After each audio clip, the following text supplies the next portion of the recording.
Riddle episode 2 की कहानी हमें नादिया से दिखाई जाती है। 8 साल पहले नादिया भी जिंदा होती है। किस तरह वहाँ पर वो जिंदा बचती है उसके बारे में हमें दिखाया जाता है। जहाँ पर नादिया एक झील से निकलती है और बहुत ही ज्यादा जख्मी होती है। वहाँ पर बर्नार्ड से वो बात करने की कोशिश कर रही होती है, पर बर्नार्ड को उसकी आवाज नहीं जा रही होती है। वहाँ पर वो मिशन बैकअप स्टॉप के बारे में बात कर रहा होता है, जहाँ पर उसका मतलब सिर्फ नादिया को ही पता होता है। आखिरकार वो किस चीज के बारे में बात कर रहा है। नादिया उसे मना करने की बात करती है, पर वहाँ पर बर्नार्ड उसकी बात नहीं सुन रहा होता है। नादिया किसी तरह वहाँ से उठकर जाती है और एक आदमी से जाकर टकराती है, जो उसे अपने घर पर ले जाता है और उसका इलाज करने की कोशिश कर रहा होता है। वो उसे हॉस्पिटल के अंदर भी नहीं लेके जाता है। वहाँ पर नादिया को होश आती है और वो खुद को बंदा देखती है, जहाँ पर ये देखकर नादिया बहुत ही ज्यादा हैरान होती है। वो उस आदमी से बोलती है, तुम मुझे हॉस्पिटल लेकर क्यों नहीं गए हो? तो वो बोलता है, जरूरत नहीं है, मैंने तुम्हारे अंदर से एक बुलेट निकाली है। आखिरकार तुम क्या हो और तुम यहाँ पर क्या करने आई थी? तो मैंने तुम्हारा बहुत ही ज्यादा ख्याल रखा है। वहाँ पर वो नादिया के साथ सेक्स भी कर चुका होता है, जिससे नादिया को बहुत ही ज्यादा उसके ऊपर गुस्सा आता है, क्योंकि वह गुंडा होता है। अब वहाँ पर नादिया उससे फाइट करने की कोशिश करती है और नादिया उसे बहुत ही बुरी तरह मारते हुए नजर आ जाती है। यहाँ पर फ्रेंड हमें बहुत ही जबरदस्त नादिया की फाइट देखने को मिलती है, एक जबरदस्त एक्शन के साथ ही। वहाँ पर नादिया को मिशन बैकअप स्टॉप की आवाज आती है, जहाँ पर नादिया के अंदर एक चिप लगी होती है। नादिया की मेमोरी खत्म होने वाली होती है, जैसा कि हम एपिसोड 1 के अंदर मेसन की मेमोरी को खत्म होते देख चुके हैं, जिसके बारे में मेसन को बिल्कुल नहीं पता होता है कि उसके अंदर एक चिप लगी होती है, जो कि बर्नार्ड ने उसकी मेमोरी को खत्म किया होता है। अगर मिशन पूरा नहीं होगा तो वो मेमोरीज को खत्म कर देगा, जबकि एजेंट को कुछ भी याद नहीं रहेगा कि आखिरकार वो कौन था।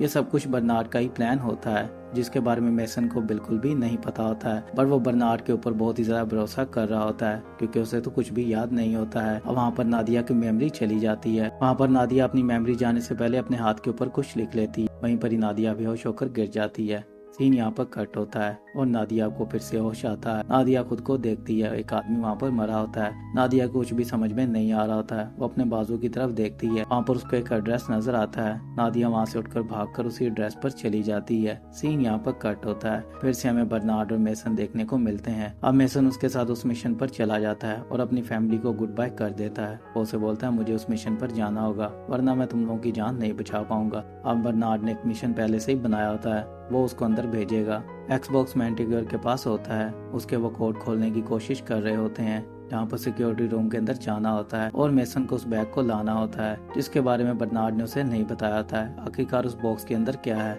बस वहाँ पर उस बॉक्स को उसे लाना होता है, यही उसका मिशन होता है। मेसन अंदर की तरफ जाता है और जाकर वहाँ से बॉक्स लाने की कोशिश करता है, जहाँ पर बर्नार्ड उसको गाड़ी में बैठा पूरा गाइड कर रहा होता है, जैसा कि वो हर मिशन के अंदर करता है। वहाँ पर मेसन किसी तरह उस बैग को पकड़ लेता है और बाइक की तरफ भागता है। वहाँ पर मेसन को ड्राइवरिक देख लेता है और देखकर बहुत ही ज्यादा हैरान होता है, क्योंकि मेसन को पहले से ही वो जानता है। वहाँ से ड्राइवरिक उसका पीछा करता है और गाड़ी में बैठकर वो उसके पीछे जा रहा होता है, जहाँ पर उस एक्सबॉक्स को उन्हें पकड़ना होता है, क्योंकि उनका यही मिशन होता है। यहाँ पर मेसन को बर्नार्ड सब कुछ बताता है। उसे बोलता है, मैंने ही तुम्हारी मेमोरी खत्म की थी, इसके अंदर एक चिप है जो कि तुम अपने गले के अंदर इंजेक्ट करोगे और तुम्हारी मेमोरी वापस आ जाएगी। वहाँ पर एक इंजेक्ट होता है, जिसके बारे में बर्नार्ड उसे सब कुछ बताता है। वो उन सबकी मेमोरी होती है, जो जो एजेंट्स मर चुके होते हैं उनकी वो मेमोरी वहाँ पर संभाल कर रख लेते हैं, क्योंकि बाद में उसके वो काम आते हैं। अब इसके बारे में मेसन ये बात सुनकर बहुत ही ज्यादा हैरान होता है। वो बर्नार्ड को बोलता है, मैंने तुम पे भरोसा करके बहुत ही गलत किया है, तुमने मुझे ये पहले क्यों नहीं बताया है? तुमने मेरी मेमोरी को खत्म किया था और अब तुम मुझे कह रहे हो मेरी मेमोरी वापस आ जाएगी। वो एक दूसरे के साथ बात कर रहे होते हैं, उतनी देर में पीछे से ड्राइवरिक गोली चला देता है, जो कि बर्नार्ड के जाके कंधे पे लगती है। वहाँ पर गाड़ी बहुत ही बुरी तरह क्रैश होते हुए नजर आती है, जहाँ पर ड्राइवरिक उनके ऊपर गोलियां चलाता है। यहाँ पर मेसन अपनी जान बचाने के लिए गाड़ी से बाहर निकलता है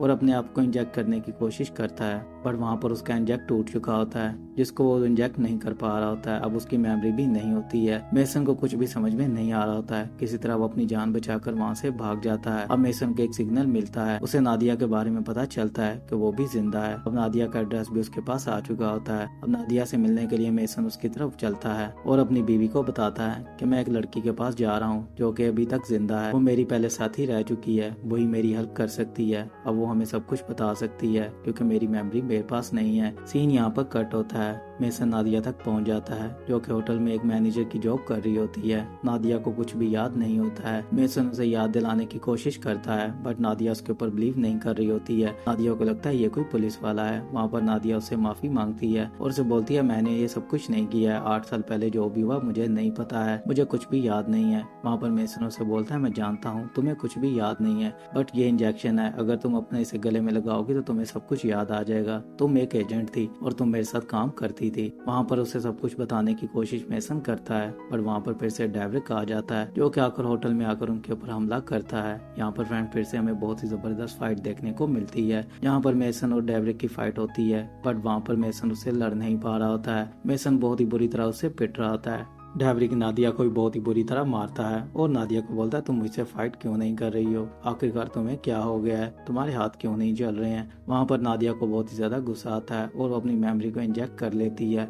जैसे ही वो अपनी मेमोरी को इंजेक्ट करती है वहाँ पर नादिया एक एजेंट बन जाती है। अब यहाँ पर नादिया डेवरिक को बहुत ही बुरी तरह मारती है और उसे वहाँ पर बेहोश कर देती है। वहाँ से वो मेसन को लेती है, उसे बोलती है मुझे सब कुछ याद आ गया है, अब मैं तुम्हें लेकर चलती हूँ, तुम्हें कहाँ जाना है। सीन यहाँ पर कट होता है। डेवरिक अब एम्बेसडर को कॉल करता है, उसे बोलता है हम एक्सबॉक्स को खो चुके हैं। जहाँ पर ये बात सुनकर वो बहुत ही ज्यादा गुस्सा होती है। वहाँ पर डेवरिक उसे मेसन के बारे में बताता है और नादिया के बारे में भी उसे बताता है, जिसके बारे में सुनकर वहाँ पर एम्बेसडर बहुत ही ज्यादा अपसेट हो जाती है। वो बोलती है कैसे जिंदा हो सकते हैं, ये तो मर चुके थे, अब ये जिंदा कैसे हो गए हैं, आखिरकार तुम वहाँ पर क्या कर रहे हो। वहाँ पर डेवरिक उसे बोलता है कि मैं जानता हूँ, बट अब हमें उसे पकड़ना होगा। वहाँ पर एम्बेसडर उसे एक ही बात बोलती है मुझे वो एक्सबॉक्स चाहिए किसी भी हालत में, और मुझे मेसन भी चाहिए, वो भी जिंदा। यहाँ पर ये बात कहकर कॉल काट देती है। सीन यहाँ पर कट होता है और एपिसोड 2 की कहानी यहीं पर ही खत्म हो जाती है। फ्रेंड अगर आपको वीडियो अच्छी लगी हो तो लाइक कर दें, शेयर कर दें और मेरे चैनल को सब्सक्राइब करना तो बिल्कुल मत भूलें।